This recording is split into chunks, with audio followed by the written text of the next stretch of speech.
अस्सलाम वालेकुम नाज़रीन, मैं हूं समी इब्राहिम और आप देख रहे हैं हमारा यूट्यूब चैनल। आज 30 अक्टूबर है और हफ्ते का दिन सन 2021। बड़ी एक इम्पॉर्टेंट अपडेट आपको दे रहा हूं और उसका ताल्लुक जो लब्बैक का धरना है और ये जो सारी सूरत हाल है उससे, इसका बड़ा ये उसके हवाले से डायरेक्ट है। और मेरी अभी साद रिजवी साहब से ख़ुद मेरी उनसे बात हुई है और एक व्हाट्सएप कॉल थी जिस पर मैंने उनसे गुफ्तगू की और उनसे तफसीली गुफ्तगू हुई। उनकी आवाज़ में कोई थरथराहट नहीं थी, कोई कांप नहीं रही थी उनकी आवाज़, बड़ी एक मुतमईन आवाज़ थी। डेफिनेटली जहाँ से उन्होंने मुझे कॉल की वहाँ पर जिन लोगों के पास वो इस वक्त हैं वो भी इर्द गिर्द होंगे, लेकिन उन्होंने जो मेरे साथ जिस इत्तेमाद से गुफ्तगू की, मैं नहीं समझता कि वो किसी ताकत के इस्तेमाल से, किसी ताकत की वजह से या किसी खौफ की वजह से उन्होंने मेरे साथ ये गुफ्तगू की। और मैंने उनसे पूछा कि आप ये जो मेरे साथ गुफ्तगू कर रहे हैं, मुझे आप बताएं आप मुझसे क्या चाहते हैं। तो उन्होंने कहा कि ये गुफ्तगू आप जो तहरीक लब्बैक के जो कारकुन हैं, जो वर्कर्स हैं, आप उन तक पहुंचाएं। न सिर्फ ये बल्कि उन्होंने मुझसे कहा कि जो दूसरे आपके एंकर्स हैं उनको भी ये पहुंचाएं। और उनका जो कहना था वो मेरे पास एक अमानत है जो मैं आपके साथ अभी शेयर कर रहा हूँ। उन्होंने मुझसे कहा कि हुकूमत के साथ कई दौर हुए हमारे मुज़ाकरात के और अभी जो मुज़ाकराती टीम है वो मेरे पास से उठ के गई है और उसमें उन्होंने बताया कि कौमी असम्बली के स्पीकर असद कैसर थे, उसमें उन्होंने बताया कि शाह महमूद कुरैशी थे, अली मोहम्मद ख़ान जो वज़ीर पार्लिमानी अमूर हैं उनका भी जिक्र है। और उन्होंने कहा कि तफसील से तमाम मामलात पर गुफ्तगू हुई है और तकरीबन हर मामले पर हमारा इत्तफाक हो चुका है। मैं ये बात जो है वो ये बता रहा हूँ आपको कि बड़ी ज़िम्मेदारी से जो मुझसे बात कही उन्होंने। मैं झूठ, आपको पता है मैं झूठ नहीं बोलूँगा और चाहे मेरी जान भी चली जाए, ख़ास तौर पर इस मामले पर मैं झूठ नहीं बोलूँगा। मुझसे उन्होंने ये कहा कि तकरीबन हर मामले पर इत्तफाक हो चुका है। एक बात उन्होंने कही कि ये एक अजीब मामला है कि हमारे मुज़ाकरात हो रहे हैं, हम मुज़ाकरात कर रहे हैं और पीछे से शेलिंग शुरू हो जाती है। उन्होंने कहा कि पीछे से, जलूस के पीछे से आके शेलिंग की जाती है और लोगों को आगे धकेला जा रहा है। अब आगे कौन है? आगे तो फिर रेंजर्स खड़े हैं और पुलिस वाली भी खड़ी है। तो मुझे उनकी जो गुफ्तगू थी उसमें मुझे ये लगा कि वो इस बात पर थोड़े फ़िक्रमंद हैं कि जब मुज़ाकरात हो रहे हैं, जब हर चीज़ पर हमारा ऑलमोस्ट इत्तफाक हो गया और मुज़ाकराती टीम अभी उठकर वज़ीर-ए-आज़म साहब के पास गई है, तो मुझे यानी मैं ये एक अज्यूम कर सकता हूँ कि इस जो सेशन जो उनके साथ हुआ, अब वो टीम वज़ीर-ए-आज़म साहब के पास जाएगी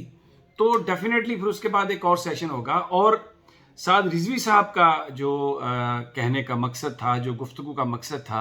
कि जब तक अभी ये मुज़ाकरात, क्योंकि उनके नज़दीक तकरीबन हर चीज़ पर ऑलमोस्ट इत्तफाक हो चुका है, तो फिर ऐसे वक्त में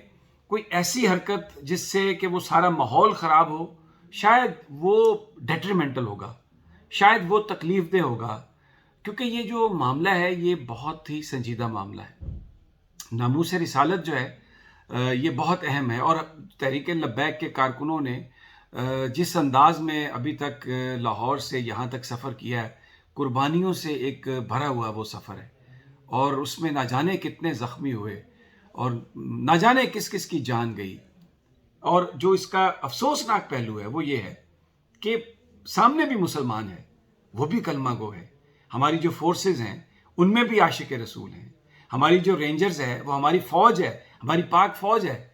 तो ये जो एक सारी सिचुएशन है, मुझे लगा कि वो रिजवी साहब, साद भाई इस बात से मुझे खुश नज़र नहीं आए और उन्होंने मुझसे सवाल किया कि समी भाई ये कौन लोग हैं, ये कौन है जो इस तरह की सिचुएशन क्रिएट कर रहे हैं। जब मुज़ाकरात हो रहे हैं तो जब तक मुज़ाकरात का कोई एक होता है ना हतमी नतीजा निकल आता है, तो उसके बाद अगर नाकाम हुए तो एहतजाज का रास्ता होता है और अगर कामयाब हो गए تو الحمدللہ سارا معاملہ بہتر ہو جاتا ہے۔ تو یہ سعد رضوی صاحب کا ایک میسیج تھا میرے پاس، ان کی ایک امانت جو واٹس ایپ کال اب سے چند منٹ پہلے ہوئی، اور لیکن میں یہ بتانا چاہتا ہوں کہ ان کی آواز میں اعتماد تھا، اور سعد رضوی کے جذبے اسی طرح جوان، اور سعد رضوی اسی طرح پرجوش ہے جیسے آج سے کئی ماہ پہلے گرفتاری سے قبل میں مسجد رحمت اللہ عالمین میں ان سے ملا تھا۔ اس بیچ میں نے بہت کوشش کی کہ کسی نہ کسی طریقے سے میری سعد بھائی سے کوئی ملاقات ہو جائے، آفیشیل ان آفیشیل، مجھے اس میں کامیابی نہیں ہوئی، اور آج ان کی آواز سن کے مجھے مجھے اچھا لگا، خوشی بھی ہوئی۔ لیکن دوسری خوشی یہ تھی کہ اگر یہ معاملات ایک کسی سٹیج پر ایسی پر پہنچ گئے ہیں کہ یہ حل ہونے کے نزدیک ہیں، تو قوم کے لیے اس سے بڑی خوشی کی اور بات کوئی نہیں ہوگی، اس لیے کہ کوئی بھی اس قتل و غارت سے ہمارا یہ جو ساری وائلنس ہے، یہ جو سارا جھگڑا ہے، میں نے ویڈیوز دیکھی ہیں، چھوٹے چھوٹے بچے، خواتین اور لوگوں کا ایک جذبہ ہے، یہ سارا ملک پاکستان 22 کروڑ کے 22 کروڑ یہ عاشق رسول ہیں، چاہے کوئی رینجرز میں ہے، چاہے کوئی فوج میں ہے، پولیس میں ہے، چاہے کوئی نون لیگ میں ہے، چاہے کوئی تحریک انصاف میں ہے، ہمیں کسی کی نیت پہ شک نہیں کرنا چاہیے۔ مجھ پر بھی بڑے الزام لگے، یہ سوشل میڈیا پر ہمارے جو پی ٹی آئی کے دوست ہیں، انہوں نے نہ جانے کیا کچھ بول دیا، پھر بھی میری ان کے لیے دعا ہے کہ اللہ انہیں خوش رکھے۔ اور ہمارا جو مقصد خبر کا جب بھی ہوتا ہے، جب بھی بات کرنے کا، وہ یہ نہیں تھا کہ ہم کوئی شر پھیلائیں۔ میرے دوست عمران ریاض نے بھی یہی بات کی،